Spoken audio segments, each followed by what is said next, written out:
Ja, ek dink dit is 'n baie mooi vraag.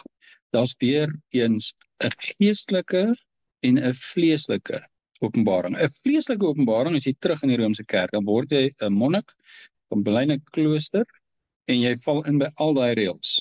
En dan is jy nou 'n regverdige. Of jy kry 'n geestelike openbaring, jy sê nee, dis nie wat dit is nie. Want ek kan God nie behaag deur my werke nie, want my werke is swak.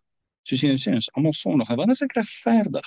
Hoe word ek geregverdig? Eerstens word ek geregverdig deur die offer van Yeshua. Maar ek dink as jy byvoorbeeld gaan kyk na Hiskia se lewe, is 'n regverdige.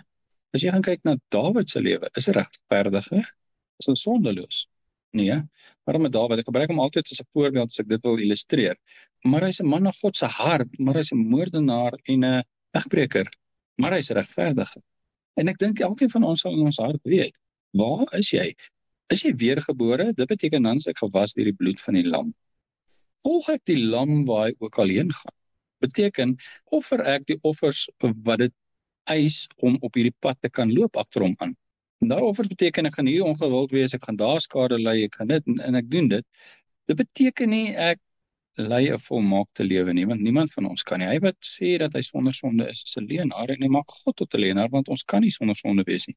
Maar 'n regverdige is 'n regverdige. Dit beteken ek is nie 'n bedrieger nie. Ek lei nie 'n skynheilige lewe nie.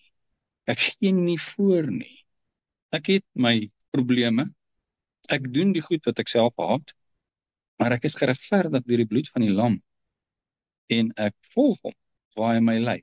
Ek het die koninkryk van duisternis verlaat. Ek is in vyandskap met die wêreld. Ek probeer nie die eer van mense kry nie. En ek het my burgerskap verander na die koninkryk van God toe. En my visie en my doelwit in hierdie lewe is die koninkryk van God. Nie die koninkryk van God op die aarde nie, want sy koninkryk is nie hier nie.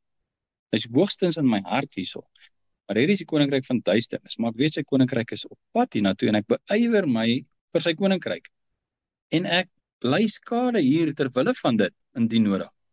Ter wille van sy koninkryk wat op pad is ek bereid om hier skade te ly vir wanneer sy koninkryk kom. Dit bedoel wat vir my gaan skade maak, maar die koninkryk wat op pad is. Maar ek maak nog steeds foute. Ek doen nog steeds goeie wat my vyande na kyk en sê, "Wow, Jesus, dit die lewe wat hy lei." Maar my hart is opreg teenoor Vader. En nou het ons die gees van God in ons wat met ons praat. En hy wys dinge uit in my lewe en hy sê, "Dis eintlik nie reg." En jy sien, ja, ek doen dit.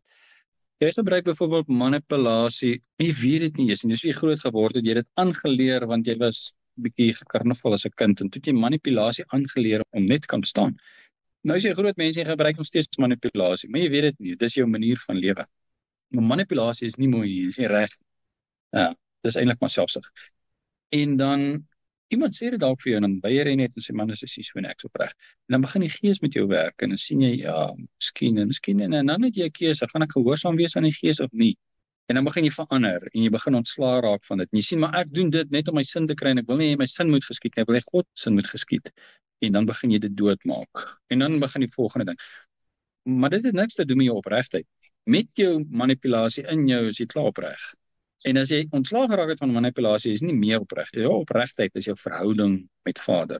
Maar as jy sou wederstrewig is en jy sê nee, maar ek hou van hoe ek is, dan gaan dit jou geregtigheid negatief begin beïnvloed. En as jy aanhou en volhard in dit, dan gaan jou lewe al donkerder word en naderhand gaan die ligte afgesit word.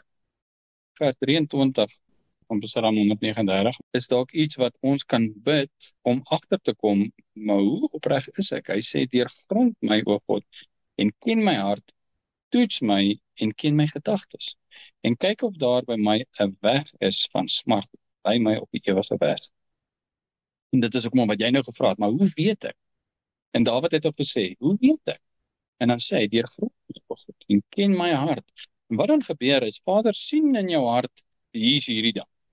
En dan probeer hy dit op die maklikste manier vir ons dit uithaal en dit verander, maar ons verander nie maklik nie. As ek nou maar weer kan teruggaan na manipulasie toe, God wil dit uit my lewe uitkry so maklik as moontlik vir my, maar ek het trots en ek het ego en ek weet nie wat als nie, en ek beskerm dit en sê, maar dis hoe ek is, en dis hoe my familie is, en dis hoe ek het allerlei verskonings, maar ek het gebid, deurgrond my, o God, en ken my hart, toets my en ken my gedagtes en kyk of daar by my 'n weg van smart is en lei my op die ewige weg. Ek het dit gebid. Nou doen hy dit. Nou luister ek nie. Nou sê ek, nie ek nie. Ander ouens, hulle doen dit, maar nie ek nie. En wat gebeur dan? Hy sê, en kyk of daar by my 'n weg van smart is en lei my op die ewige weg. Nou is dit daar, ek wil nie luister nie. Nou begin hy dinge gebruik. Daai manipulasie slaat nou elke nou en dan iewers eruit. En ek sien, jette, daar draai dit om, dit ontplof my gesig. Of wat ook al. En ek begin agterkom, ja, maar ek doen dit. En dan wil ek ophou om dit te doen, en dan begin ek met die gesukkel om op te hou. En dit is nou vir enige onderwerp. Ek meen, een ou sukkel met manipulasie, die ander ou sukkel met slegte taalgebruik, die ander ou sukkel met skinder, die ander ou sukkel met fabels, hy vertel stories, die ander ou sukkel, en deurgrond my, o God, en ken my hart, toets my en ken my gedagtes en kyk of daar by my 'n weg is van smart. Wat doen ek? Wat ek nie behoort te doen nie en wat ek eintlik nie wil doen nie, maar ek weet nie daarvan nie, en dan lei my op die ewige weg, help my om van dit ontslae te raak. Dis wie ons is. Jy is kind van God, skynheilig of opreg.